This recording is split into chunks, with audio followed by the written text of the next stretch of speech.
Okay then, at long last, after struggle, I've got that transmission out of this car.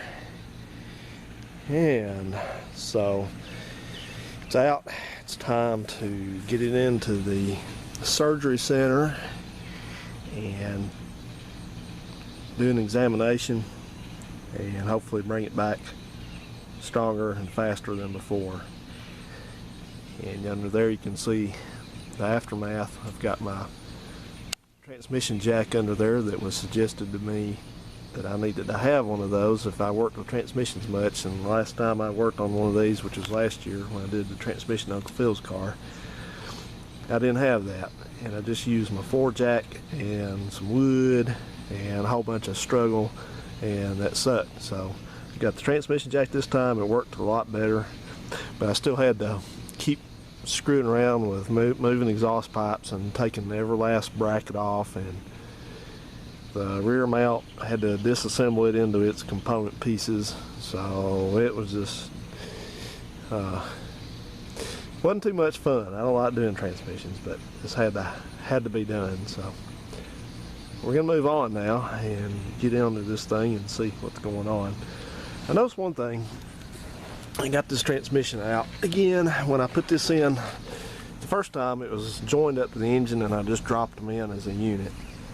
But I went through this transmission when I was getting ready to put it in and put seals in it, and the first thing I've noticed is that I sure didn't do a very good job of cleaning this transmission up, because it's still got grease and goop and junk all around it in the bell housing. I don't know how much of this is fresh and how much was there, but I'm ashamed of myself. I should have done a better job than that, but I didn't. So now is my chance to make it right, hopefully.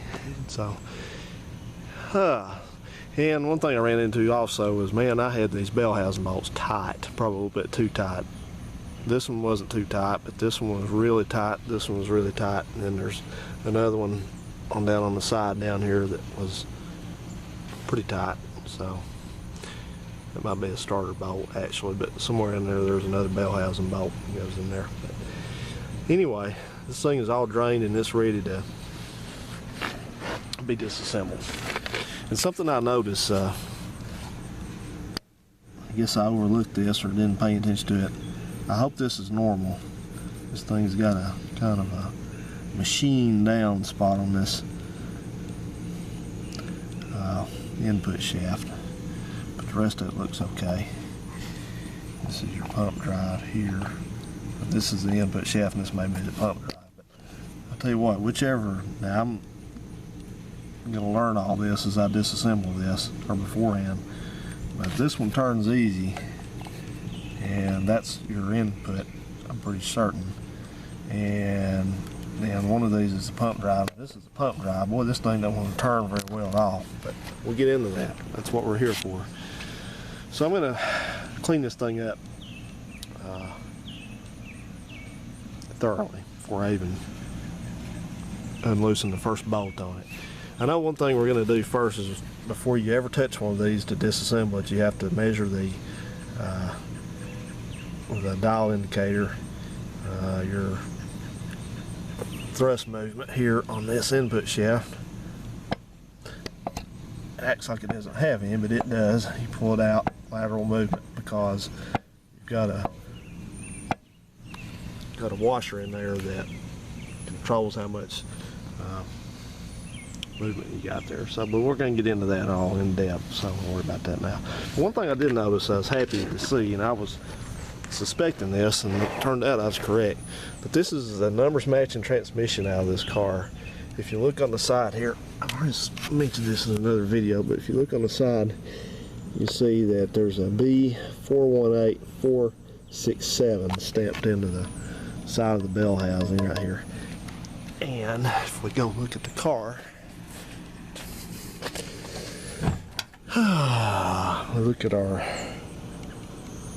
bin sticker. There it is, B418467, out on the dot. So that's good news. That means that's the original transmission that came in this car, and it's probably got buku miles on it. And also, we look at our starter. Believe it or not, this is the original starter off this car. Hard to believe after all these many years, but it's the original one. Don't know if it's ever been rebuilt, but it works great.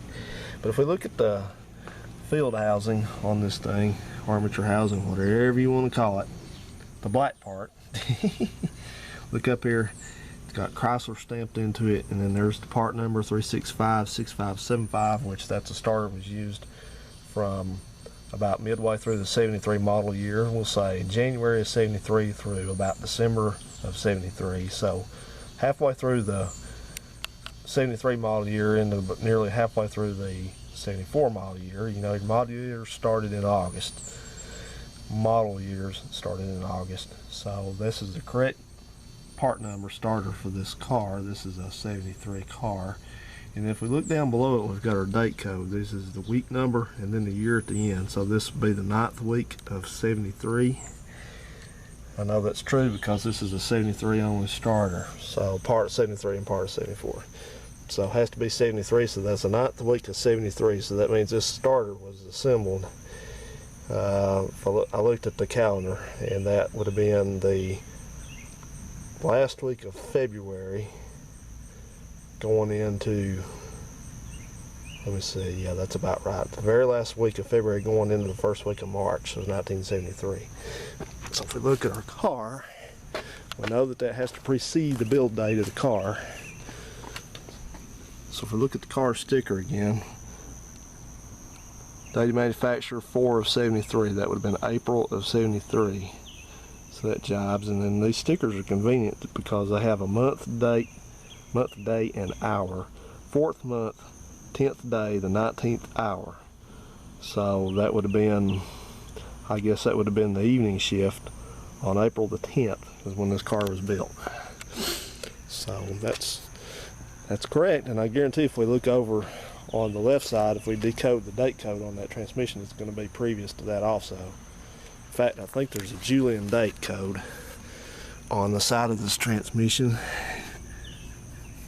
That's Mopar's 1,000-day calendar. It's either going to be this 4259 or the 8182. So let me go look at that real quick. I'm going to put you on pause. We'll find out what that is. Okay, I'm back. I went in and looked real quick on the internet, and this 4259, that is the date code. That is Mopar's 1,000-day calendar, or 10,000-day calendar, I think it is actually called. And there's no way to code that easily. You have to just find a site that's got the engine to do that. So I did that. I had that bookmarked, I believe. And 4259 in the 10,000-day calendar is equivalent to March 26, 1973. So by all means, this is the original numbers matching transmission and the original starter to this car, because the car was built in the first part of April. So it used to be people didn't care much about the stuff like this, but it's getting more and more important as values of stuff like this have went up. People are putting more stock in that. So they like to see that you got numbers matching stuff.